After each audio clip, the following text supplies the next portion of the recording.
wabarakatuh.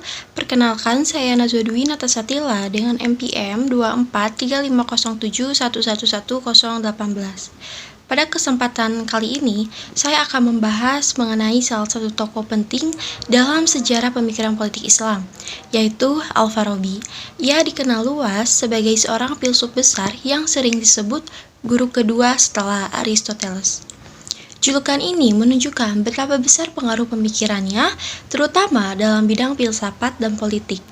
Melalui gagasan-gagasannya, ia sering menggabungkan ajaran Islam dengan filsafat Yunani secara harmonis dan sangat mendalam.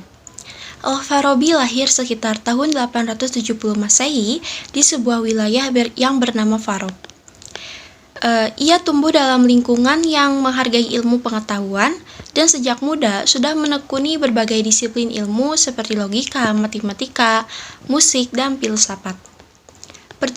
Perjalanan intelektualnya membawanya ke kota-kota besar seperti Baghdad, yang pada masa itu menjadi pusat perkembangan ilmu. Di tempat itulah ia menyelesaikan banyak karyanya dan mulai dikenal sebagai pemikir yang produktif dan sangat berpengaruh.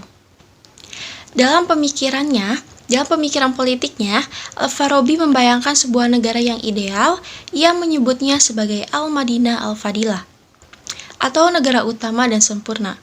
Menurutnya, sebuah negara seharusnya tidak hanya mengejar kemakmuran materi, melainkan juga bertujuan membawa seluruh masyarakatnya menuju kebahagiaan yang sejati. Kebahagiaan di sini bukan hanya sekedar kesenangan duniawi, tetapi keadaan jiwa yang baik dan seimbang, yang dicapai melalui pengetahuan dan moralitas. Karena itu, negara harus dipimpin oleh seseorang yang mampu menuntun masyarakatnya menuju kebaikan tersebut. Dalam pandangannya, seorang pemimpin ideal adalah sosok yang tidak hanya cerdas dan memahami ilmu pengetahuan, tetapi juga ia harus memiliki moralitas yang tinggi. Ia harus mampu membaca situasi, memahami syariat, dan memandu masyarakat dengan kebijaksanaannya. Pemimpin seperti ini digambarkan mirip dengan filsuf raja dalam tradisi Yunani, yaitu seseorang yang kekuasaannya didasari oleh ilmu dan akhlak, bukan ambisi pribadi. Al-Farabi percaya bahwa tanpa pemimpin yang memiliki kualitas semacam itu, negara tidak akan mampu menjadi tempat yang membawa warganya menuju kebahagiaan. Al-Farabi juga memandang masyarakat sebagai sebuah tubuh yang saling terhubung. Setiap orang memiliki peran dan fungsinya masing-masing, dan semuanya bekerja sama untuk menjaga kehidupan negaranya. Ketika setiap bagian menjalankan tugasnya dengan baik, terciptalah harmoni yang memungkinkan masyarakatnya mencapai tujuan bersama. Begitupun sebaliknya, jika masyarakat hanya mengejar kepentingan pribadi atau tujuan materi semata, negara akan menjauh dari bentuk idealnya.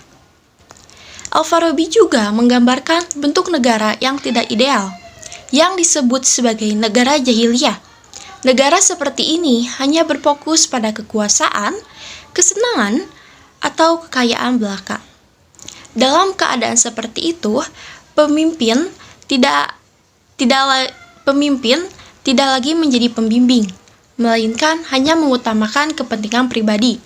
Menurut Al-Farabi, negara semacam ini tidak akan mampu membawa rakyatnya menuju kebahagiaan sejati. Akan tetapi, akan selalu dipenuhi dengan konflik serta ketidakadilan. Pemikiran Al-Farabi juga masih tetap relevan hingga saat ini. Dalam dunia modern yang sering diwarnai dengan persaingan politik dan kepentingan pribadi, gagasannya mengingatkan kita tentang pentingnya kepemimpinan yang cerdas, bijak, dan berorientasi pada kebaikan masyarakat. Ia juga menekankan pentingnya pendidikan dan pembentukan moral dalam membangun negara yang stabil dan harmonis. Pandangan ini menunjukkan bahwa pembangunan tidak hanya soal ekonomi, tetapi juga kualitas manusia yang menjadi bagian dari masyarakat. Demikianlah penjelasan dari saya mengenai tokoh pemikiran politik Islam, yaitu Al-Farabi. Semoga penjelasan ini memiliki manfaatnya dan juga memberikan gambaran yang lebih jelas tentang bagaimana ia memandang negara dan kepemimpinan yang ideal. Mungkin cukup sekian dari saya. Wassalamualaikum warahmatullahi wabarakatuh.